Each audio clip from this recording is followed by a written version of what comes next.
Welcome, Paula, to the Happy Healthy Caregiver podcast. Happy to be here, Elizabeth. Thank you so much for the invitation. I'm very excited.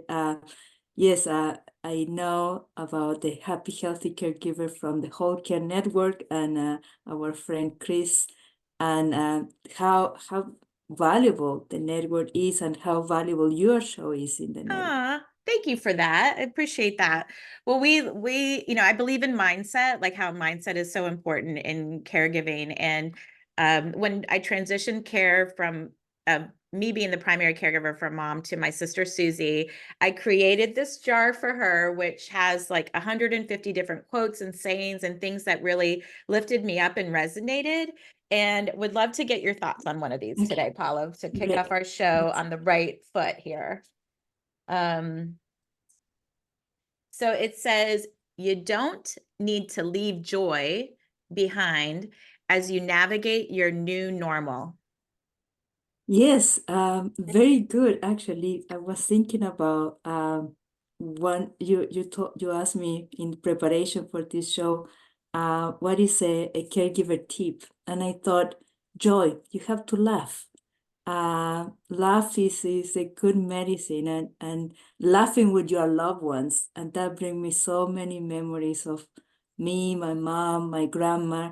We grew together, and we were the three going everywhere when I was growing up in Chile, and we laughed a lot. I mean, cup of teas and afternoons and laughing and remembering, sort of reminiscent and joy. I think is important. It's a good therapy. It makes you feel good, and it resonate and it vibrate, and the good vibe stay with Yes. you even after the moment that you enjoy. Yeah, you can just see it in your face for those that are watching the video of the podcast that the reminiscence, like people just light up like when you start talking about family and talking about the laughter and the joy, because we talk a lot about the sadder things that happen in caregiving, but it's not all bad. Like there's a lot of really cool stuff that happens, and these are our lives, these are our family members, and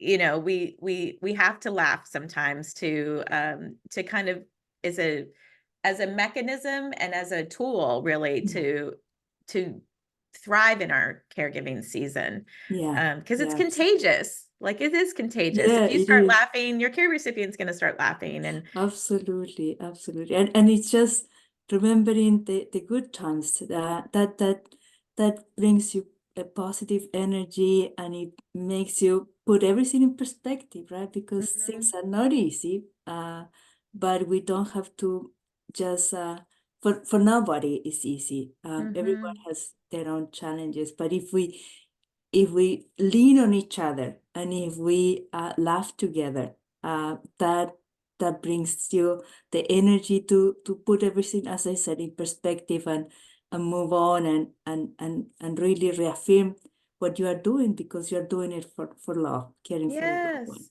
It's self-care. Laughter is self-care, because you mentioned the key word, like one of my definition of self-care is something that's going to bring you peace of mind, but energy, you mentioned energy, that energizes you. Like you feel much different after a laughing spell or fit than you did before. So there's Yeah, something that's chemically happening to absolutely, do that. absolutely. Yeah. Well, let's talk about your caregiving journey, Paula. Like, take us back a little bit and tell us about like why this care economy space is important to you, and how it all initiated with your grandmother. Yeah, I mean, the thing is, as I was mentioning before, we were very close, my mom, my grandmother, and myself. And and really, the first direct experience that I had as a caregiver was with my grandmother, even though I was living here in the US already and she was living in Brazil. But I I felt I traveled many times to, and I was very fortunate to be able to travel and be with her, and spend time with her through her older years, when she died of Parkinson and Alzheimer's. Mm. So at the end, it was very difficult for her to take care of herself.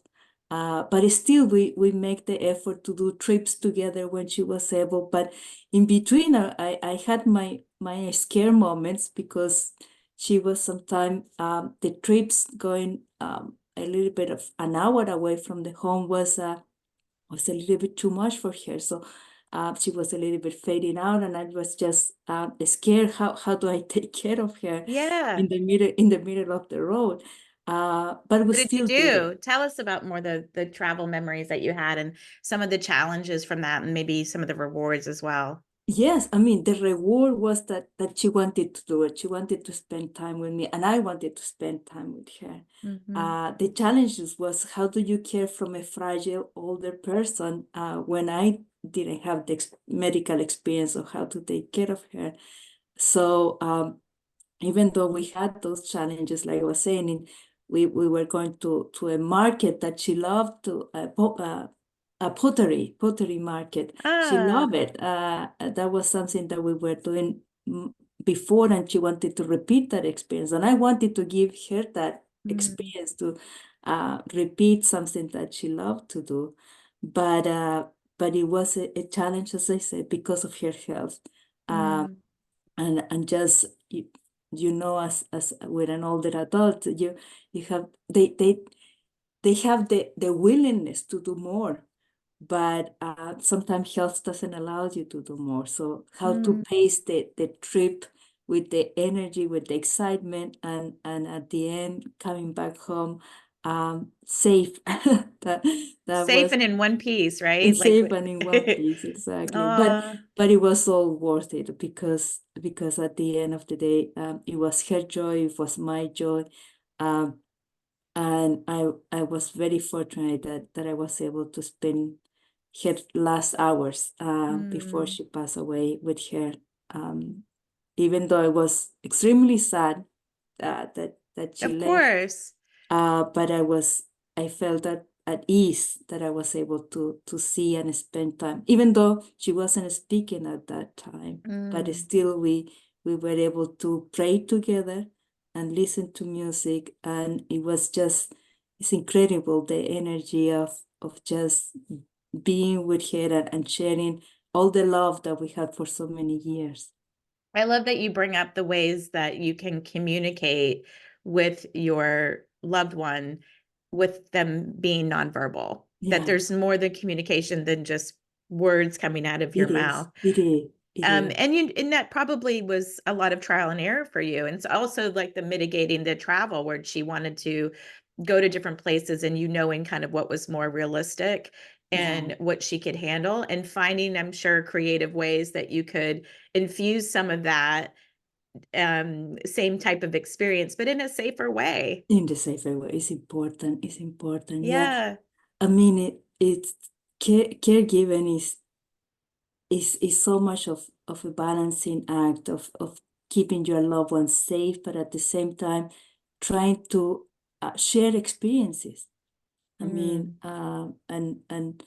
and just you do things for them that you know are important. You you know your loved ones through the shared experiences. So with that you can relate, and you and things you can make those special moments that I mean I wasn't living with her, and I was it was a trip of once a year, probably twice a year at the most, Yeah. but we made the most that we were able to do with that. Yeah, and you show up. I mean, showing up in caregiving is not necessarily about being right next to somebody. That there's a lot of things that you can do as a remote caregiver and a Yeah. remote support for your mother to help support her and caring for grandma. Like, what were some of those things, Paula? Like when you weren't present physically with her next to grandma, like what are some of the things that you did to help support from a distance? So always being in touch. This is very important, and I experience that a lot with my mom right now because my mom is the primary caregiver for my father. Ah, So now I see her where she need the most that constant reinforcement and talking and knowing that I'm there with her and I listen to her and Mm-hmm. without judgment. That is very important because her mental health is what I'm worried the most because she's at the level with my father, these 24/7 hours that you live with someone that you feel that you have the responsibilities of everything, that you Mm. have to take care of the bills, the repairs in the house, and the care of your loved one.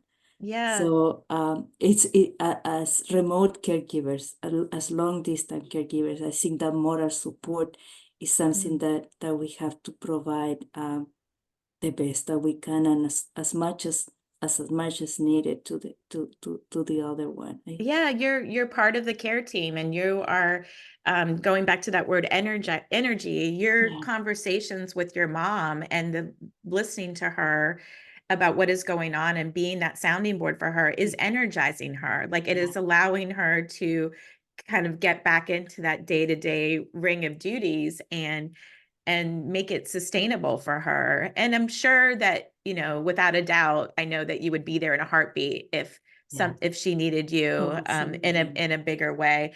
Talk about that a little bit as Paula, as you shared with me, your roots from Chile and being Latino, and that it's not a question, right, of whether or not you're going to show up and care for your loved ones. How does your culture, how does the way that you were raised kind of inform caregiving? Yeah, I mean that was something that, as you said, is not a question. I mean, I hear stories from my grandmother taking care of her own mother when she was older, and she had to go and live with her and her children. And it wasn't easy. It wasn't easy, but it wasn't a question. I mean, my mom needed to me, and the same happened with my mom. My mom never questioned my grandmother, even though we are originally from Chile, but my grandmother, the pioneer and forward-looking woman and independent that she was, she decided on her 60s, I'm going to reinvent myself and I'm going to go and live in Brazil. Wow. Okay, grandma wants to do that. She does it. Uh, so her last year she lived in Brazil. But for my mom, it wasn't a question. Uh, my grandmother needed help. She wasn't doing well, as I mentioned. She had several Right. conditions, but the most critical was Parkinson, and through the Parkinson she developed Alzheimer's. But so my mom just was spending months sometime Mm. taking care of my grandmother and making sure that she would have the care that she needed. And I have mentioned that before. My mom, uh, I realized from both of them, caregiving is not only the medical care or the household chores, Mm. but it's also being the advocate. How many times my mom was very feisty with the doctors, and even in a language that she didn't manage, she was really making sure that the doctors understood what my grandmother needed. And in several scare situations, she just was making that my grandmother was feeling the best possible and recovering from many situations where others would have said, no, this is not working. Right. But so being the advocate for your loved one is something that I learned from them, that you just not accept a no for an answer. You just keep moving forward and fighting for your loved one. Yeah. So that is remarkable, and I learned that from both of them. I think that, you are an advocate because you are the expert in your loved one. Like Yeah, they might know the ins and outs of a certain condition, but how does that apply? How is the loved one going to yeah, adopt?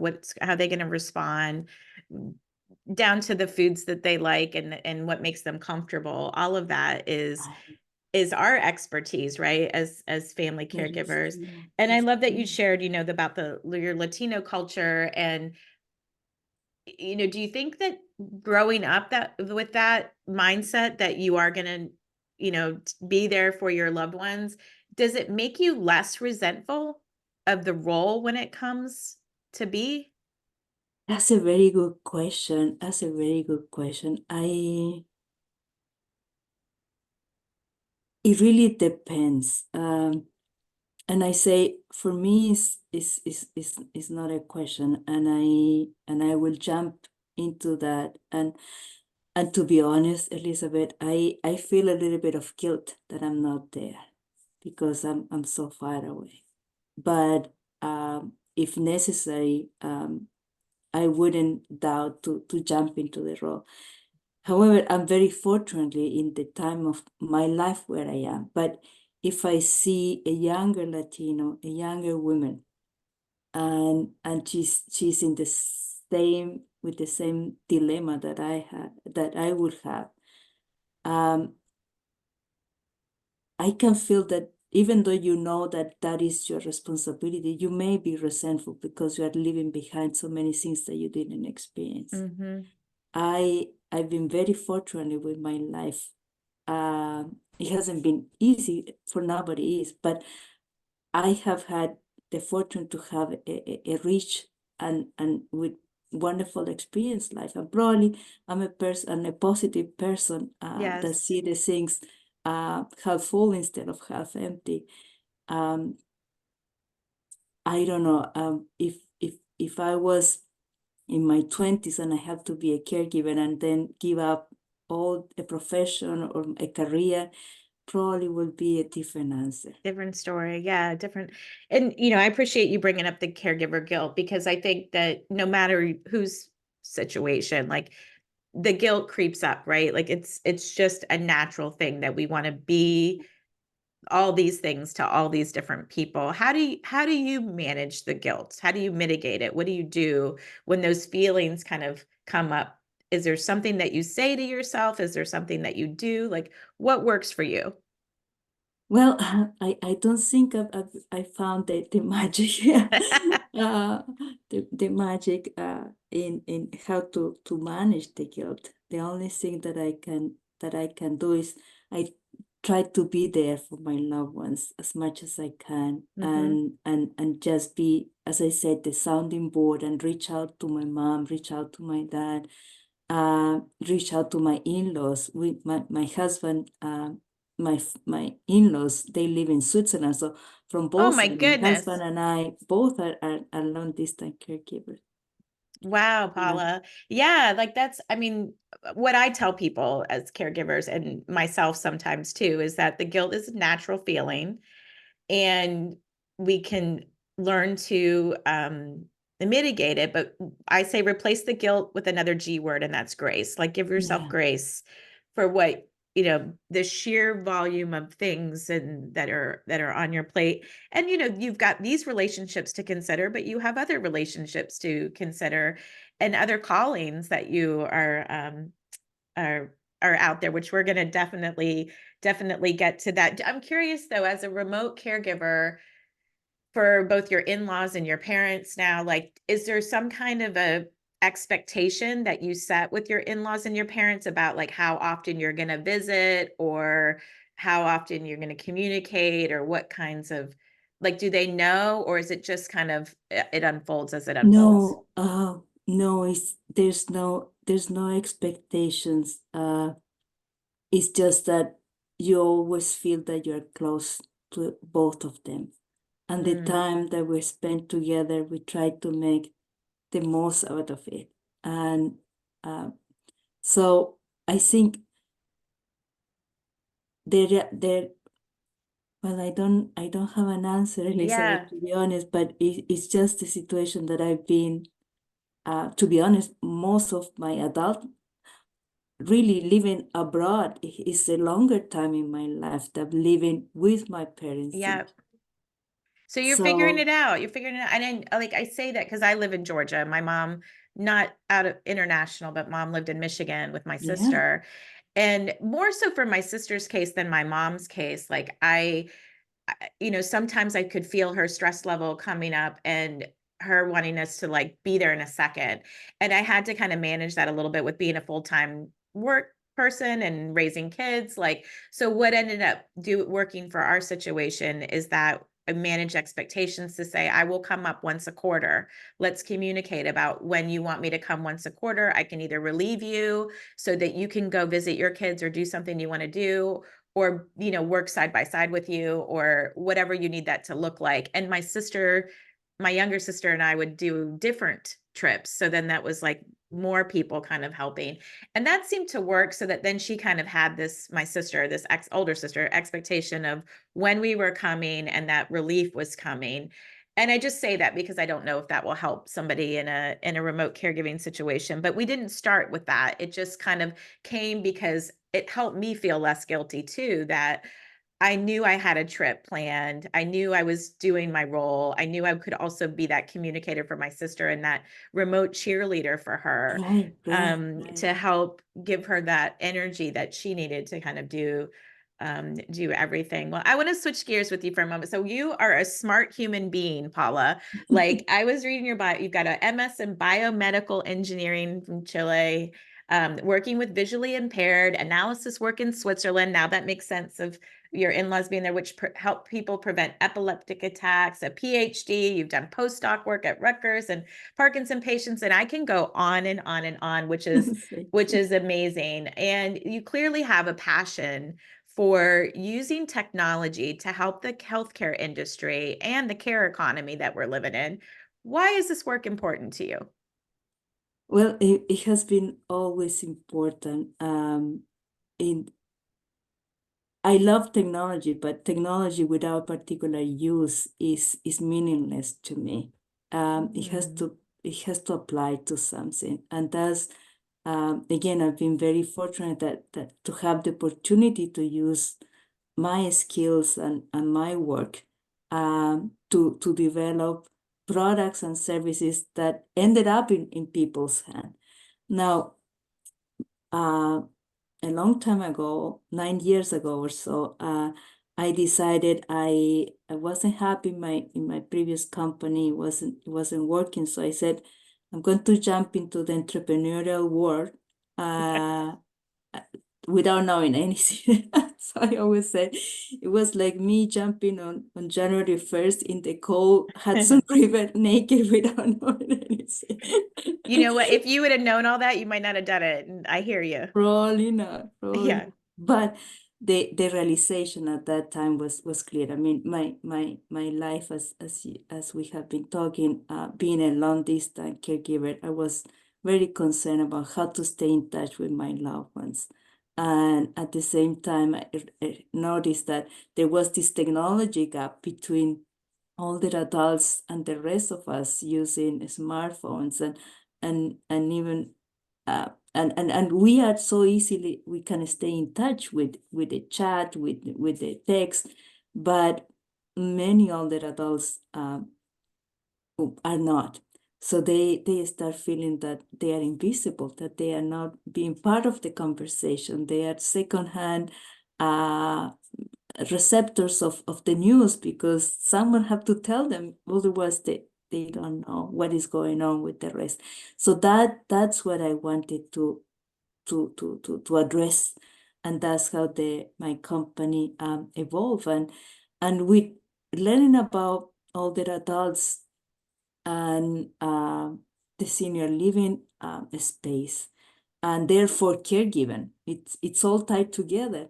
That's how I start educating myself and realizing how prevalent is dementia and Alzheimer's and diseases, mental diseases as well. So the product evolved in this tool that help caregivers connect with their loved ones, but also help them to care, to help them in the care plan, in the care management, at a distance and also close by. So that's what I'm so passionate because it's my life with my family. And I see that it's so much needed for so many other caregivers. I mean, the care economy is something that is growing. Aging is something that is growing, is not changing, and And dementia, really the highest risk of developing dementia is age. And our Wow. population worldwide is aging quite significant. But we don't have to consider that this is something that, even though we don't have a cure, we can live with that and help our loved ones live the best that they can, and also help our caregivers manage and basically relate and find the good moments, the joy that we were talking at the Yes. beginning, even with the challenges of dementia. There's nothing I like more than like a personal story of like something that you've a lived experience and you've taking this, knowledge that you have and all your smart brains and really put that to make changes for folks in the care economy. And so your product is called CareLink 360. That's correct, And Cynthia. we're going to link to that in the show notes for sure, so that people can and tell us a little bit more about it. Like what does CareLink 360 do specifically? Thank you, thank you. So basically, what we have developed is the whole platform, and it consists on one hand, the older adult receive a dedicated device that looks like a picture frame. And then the family members and care providers install an app in their smartphone. And from the app, we can make the link that they can communicate with the screen of their loved ones. We call the Digital Health Companion, DXC. Okay. The idea of the digital health companion is that it's a super simple device for the older adults to use. It doesn't require username, password. It doesn't, it's a dedicated device, so it doesn't, they are not going to get confused. They are not going to go and start buying things in Amazon because it doesn't have a web browser. It's really a closed, secure, encrypted, and private system where your loved one will be in contact with only the persons that he or she needs to be in contact with. Amazing. So So it's very no spam. seamless for the older adult. Like there's not a lot of gadgets. Like you said, it looks like a picture frame. So let's say I'm the caregiver and I've got the app and that CareLink 360 and I'm calling, you know, my in-laws in Mexico. I live in Mexico. What would happen on their end? Like what happens on the So on their end, so from the app, you just press the button, you make the video connection with them, and you just show up on their screen. They don't have to do absolutely I'd be like, anything. hey, yeah, Exactly. You just show up. that's amazing. So And they don't have to do absolutely anything. And then from the app, you can send them pictures that are going to immediately show up. So by default, this device is always connected. But by default, this device shows all the pictures in a slideshow that of your loved ones. oh, So I love that. they always are going to be seeing the latest pictures Which are that the you send. memories, right? Which bring you Right. joy. Like it all is kind of connected. I love that because I've sent that as a gift to many relatives, just the picture frame part of it, Yeah. And my mom and my dad would watch it like it was television. And it would just like they would eat breakfast in the morning and they would watch I just love this frame so much, they would say. And I could email pictures to the Mhm. frame. And so I'm sure it's something now you're doing it through with this app. It's so amazing. And then to have this connection where they don't have to worry about and it's only for certain people. So I know we're going to work together on getting a discount for the Happy Yes. Healthy Caregiver community. I'm going to link to the discount page. We'll add that when it's available, hopefully by the time the end of the show Sure. publishes. Yeah. But for now, we can't tell it to you. So you're gonna have to go to the show notes page to check it out. Yeah. And you're speaking my language with this whole technology being a part of the care team. So I just had an opportunity recently with another client of mine to go to the Nashville market on the news segment. And that was my whole segment on this local news is sharing about how technology can really be a part of the caregiver's care team because there's not enough human beings to help. Like I just read a stat for a long time, it was 10,000 baby boomers turning 65 every day. But I just read in AARP magazine that it is now 12,000 baby boomers are turning 65 every day. And, technology can be overwhelming for them. And we need extra hands and ways that we can feel that peace of mind again, that comfort level that we can be there without being there.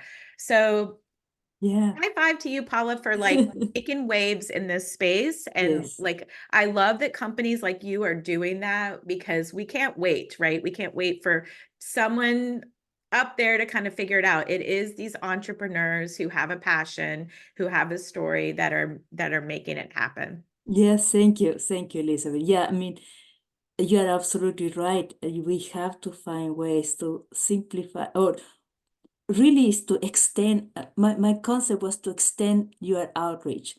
You, of course, you're going to be there, but what do you do when you cannot? I mean, the pictures, like you said, are so valuable. The same thing my in-laws are saying. They are in touch with what is happening with their grandchildren, with us, with their other children, because the pictures are just there, and they it just give them comfort. They are, because they know what is happening, right? They know where they are spending the holidays, and it's for us also, when we have a video conference with them through Caregiving 360.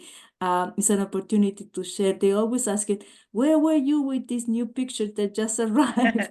And it's Ah, an opportunity to talk, to find a common yes. topic of discussion. Sometimes it Uh, can be a struggle for people to find those connections, and ways to kind of have that conversation. And again, it's like nonverbal too, like just by seeing it. I know even the picture frame element, the digital picture frame element, um, when my mom moved in an assisted living community, like having that connection with the professional caregivers and the staff that would come in and they would see it, and that would provide this connection between like a perfect stranger seeing that, because even though those strangers can't call your folks through that, but they can still see what's being visually displayed on there and connect through that. Exactly. No, the pictures are great. And then in addition, through the CareLink 360 apps, you can send them reminders and alerts. So if a doctor's appointment, a medication reminder, exercises, fluid, and we have introduced the last 6 months a lot of features, including what we call well-being checkups. So you can ask them, how did you sleep last night? How are you doing Mm. today? And they just answer on the screen. They have two buttons, yes, no. And then you immediately get notified on the CareLink 360 app. What was their answer? Or so we can get polls, we can get surveys for them. And always the concept is extremely simple for them to use. Mm-hmm. And I'm very excited about other future that we incorporated, that we're partnering with fabulous content providers. So we are pushing to the device the digital health companion, videos, sing-alongs, videos, reading books that we converted into videos that they can follow. And we have a bunch of new content that we are incorporated, uh, that even the family members from the companion app, the CareLink and companion app, they can start remotely. So your app Yeah. can become the remote control for your loved one in order to make it super simple What? for them. Amazing. Yeah, Oh, I love it. I love it all. Keep going, Paula. That's amazing. thank you. And I know, like, we also have a connection of, the Happy Healthy Caregiver podcast is part of the Whole Care Network, Yeah, and Care 360 is involved with the Whole Care Network, and particularly like the Whole Care Network radio. So we have yes. so talk a little bit about that and some of the Oh, things that are coming out. this is super excited because the whole care the whole care network radio, it has also an app. So from the app you can listen to the music that is, uh, but also all the podcasts. You can even download the podcast, and then from the app, the Whole Care Network radio app, you can also access the information of all the contents that is in the Whole Care Network, the content of the podcast, and all the members of the Whole Care Network. So you have these resources Mm. available from the app, and then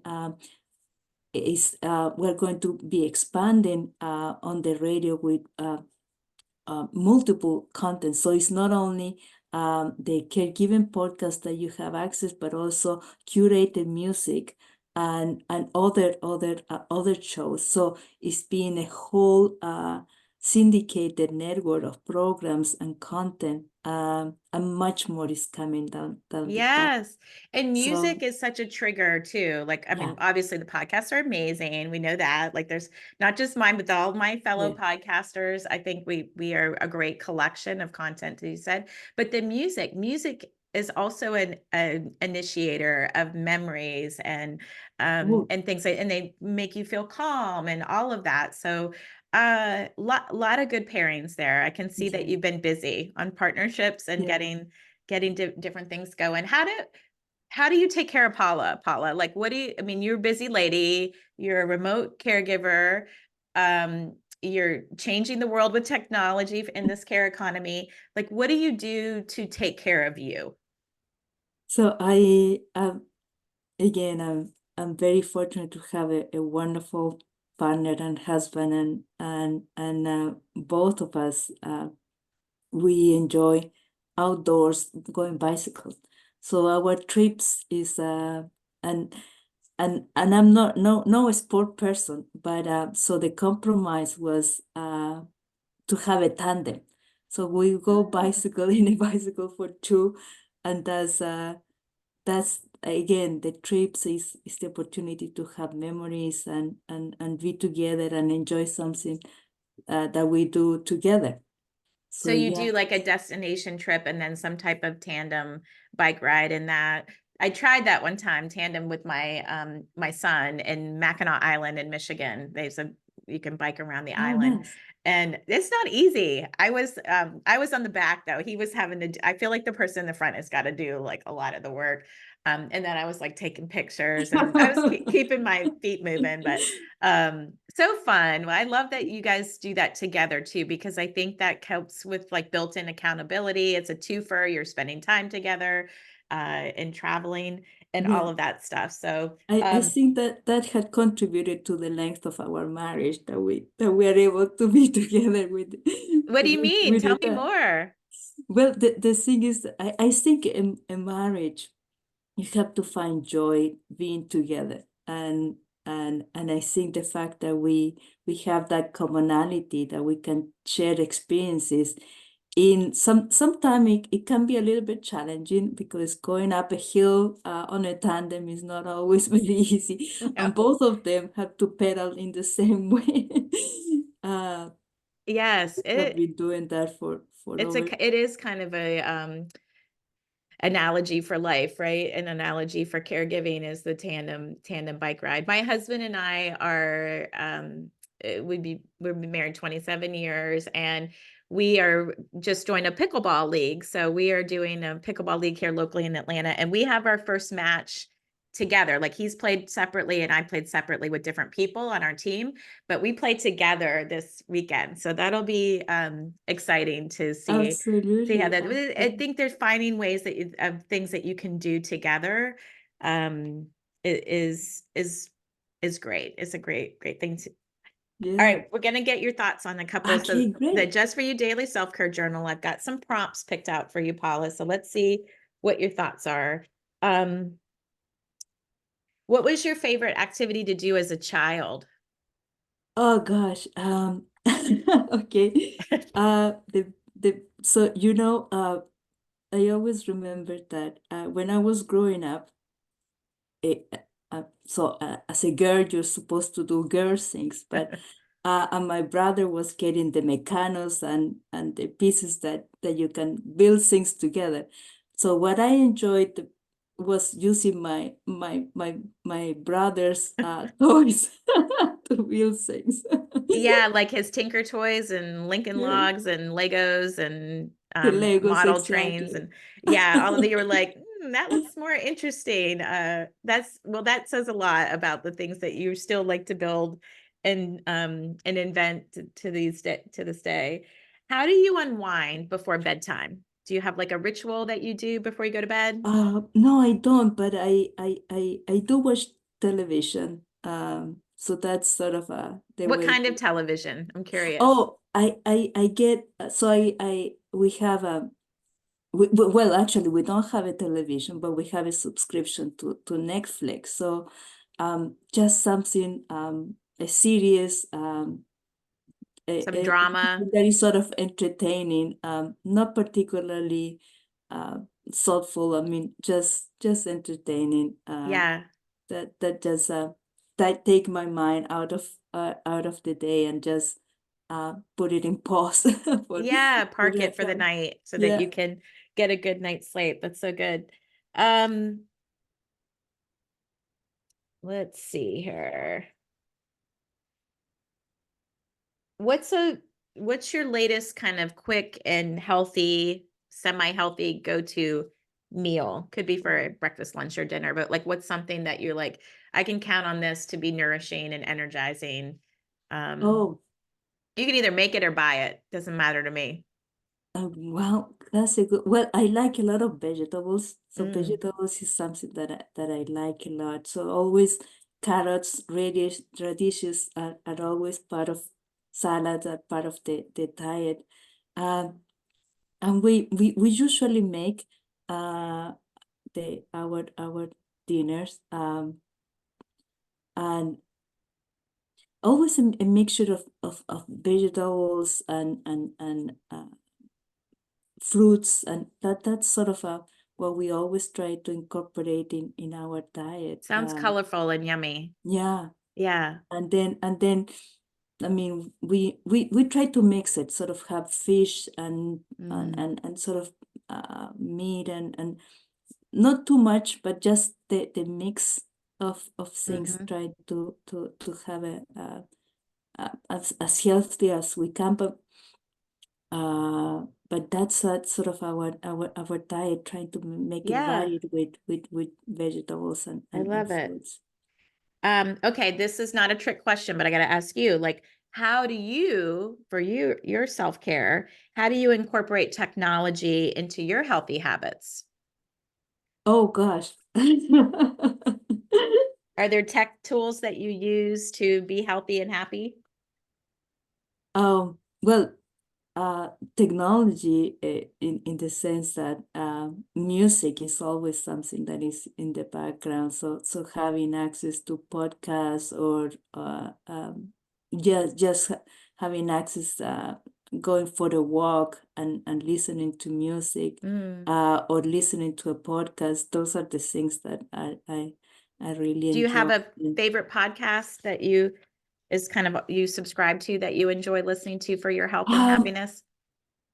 yeah, I mean, one of the podcasts that I enjoy, and is sort of how I built this with Hmm. Guy Ross. That's something that I always enjoy, listening to stories of another entrepreneurs, how they and the other one that is, I believe, from a similar uh, programming, is Business Wars. Business Uh, Wars. and I find it always fascinating when they tell the story through several chapters of two companies, so Nike and Adidas, and Yeah. the fight that they had over all those years, and how they keep competing. I just find fascinated the Y- stories, how companies came to be, grow, maintain, and sometimes they disappear for a while and then uh, reemerge. Mm. So yeah, I just find it entertaining and Yeah, fascinating. and energizing for you, I'm sure, as an entrepreneur to kind of listen to that and be like, okay, I can keep doing this. Other people have done this. It's you found your Yeah. community there. Is there so any parting words, kind of things that you want to leave caregivers with, Paula? And how do people learn more about the CareLink 360 and keep in touch with you? Thank you. Thank you. I think the important thing is um, to think about, and I've been reflecting a lot lately about how you to understand what the other person is going through as a caregiver and as also as a care recipient. That you can put yourself, what your loved one is going through when they need care, and also that the people that surround you understand where you are coming from. I think many times we put ourselves and we don't reflect on what the other is feeling.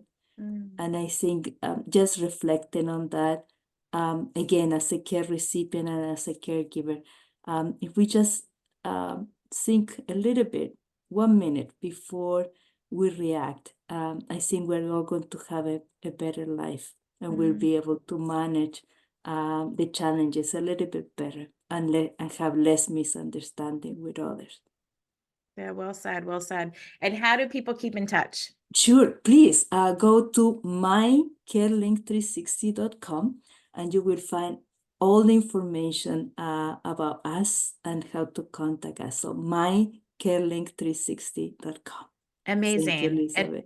we will link to it. I'm a fan, Paula. I love this product. I love that, I knew about it when it was early kind of on, and to see where you have taken it and the things that is being added onto it and how it can be such a gift for a mutual gift for a caregiver and their care recipient, like amazing. So Thank you. I Thank you, appreciate you Elizabeth. so much, and I value our friendship. Me too, Elizabeth. Thank you so much for this opportunity, and yeah, I'm looking forward to learning about all the people that are interested and the care economy and how I can support them. Well, I know they're going to be in good hands.